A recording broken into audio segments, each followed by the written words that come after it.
I want to speak with you about our nation's unprecedented response to the coronavirus outbreak that started in China and is now spreading throughout the world. Today, the World Health Organization officially announced that this is a global pandemic.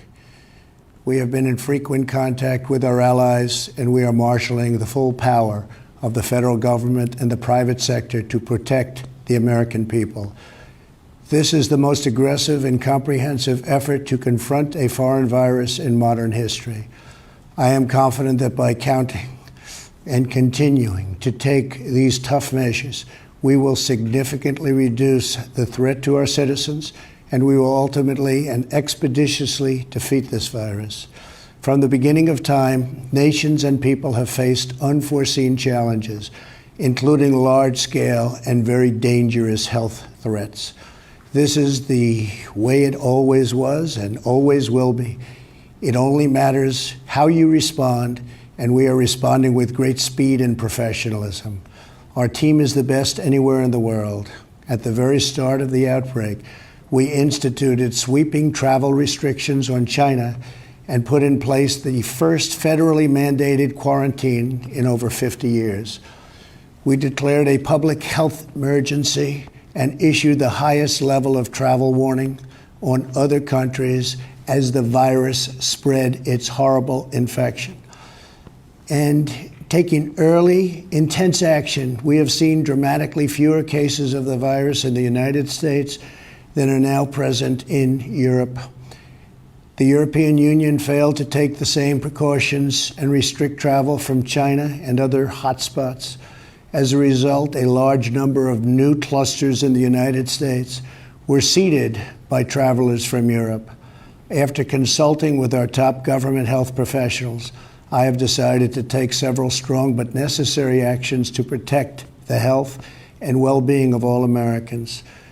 To keep new cases from entering our shores, we will be suspending all travel from Europe to the United States for the next 30 days. The new rules will go into effect Friday at midnight. These restrictions will be adjusted subject to conditions on the ground. There will be exemptions for Americans who have undergone appropriate screenings, and these prohibitions will not only apply to the tremendous amount of trade and cargo, but various other things as we get approval. Anything coming from Europe to the United States is what we are discussing. These restrictions will also not apply to the United Kingdom. At the same time, we are monitoring the situation in China and the South Korea, and as their situation improves, we will reevaluate the restrictions and warnings that are currently in place for a possible early opening. Earlier this week, I met with the leaders of health insurance industry who have agreed to waive all co-payments for coronavirus treatments, extend insurance coverage to these treatments, and to prevent surprise medical billing. We are cutting massive amounts of red tape to make antiviral therapies available in record time. These treatments will significantly reduce the impact and reach of the virus.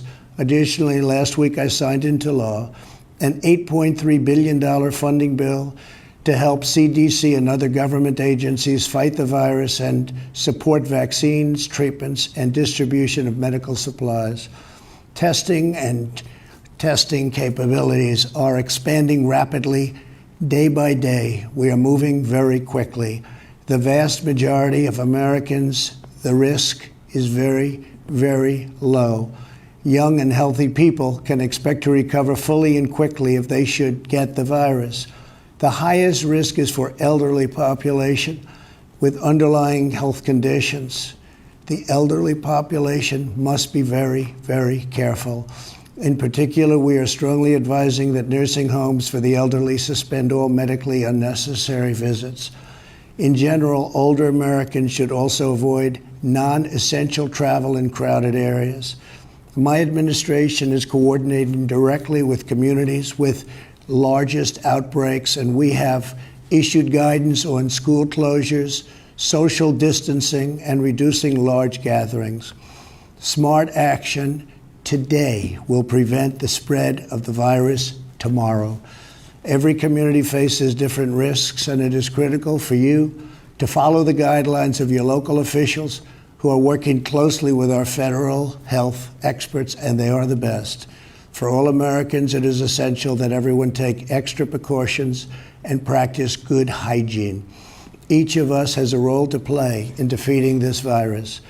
Wash your hands, clean often used surfaces, cover your face and mouth if you sneeze or cough, and most of all, if you are sick or not feeling well, stay home. To ensure that working Americans impacted by the virus can stay home without fear of financial hardship, I will soon be taking emergency action, which is unprecedented, to provide financial relief. This will be targeted for workers who are ill, quarantined, or caring for others due to coronavirus. I will be asking Congress to take legislative action to extend this relief. Because of the economic policies that we have put into place over the last 3 years, we have the greatest economy anywhere in the world by far. Our banks and financial institutions are fully capitalized and incredibly strong. Our unemployment is at a historic low. This vast economic prosperity gives us flexibility, reserves, and resources to handle any threat that comes our way. This is not a financial crisis. This is just a temporary moment of time that we will overcome together as a nation and as a world.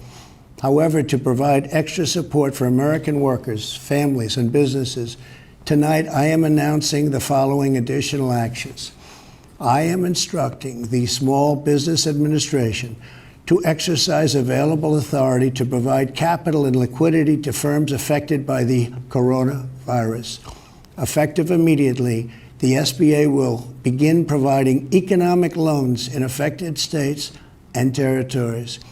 These low-interest loans will help small businesses overcome temporary economic disruptions caused by the virus. To this end, I am asking Congress to increase funding for this program by an additional $50 billion. Using emergency authority, I will be instructing the Treasury Department to defer tax payments without interest or penalties for certain individuals and businesses negatively impacted. This action will provide more than $200 billion of additional liquidity to the economy. Finally, I am calling on Congress to provide Americans with immediate payroll tax relief. Hopefully, they will consider this very strongly. We are at a critical time in the fight against the virus. We made a life-saving move with early action on China. Now we must take the same action with Europe. We will not delay. I will never hesitate to take any necessary steps to protect the lives, health, and safety of the American people. I will always put the well-being of America first. If we are vigilant and we can reduce the chance of infection, which we will significantly impede the transmission of the virus. The virus will not have a chance against us. No nation is more prepared or more resilient than the United States. We have the best economy, the most advanced health care, and the most talented doctors, scientists, and researchers anywhere in the world. We are all in this together. We must put politics aside, stop the partisanship, and unify together as one nation and one family. As history has proven time and time again, Americans always rise to the challenge and overcome adversity.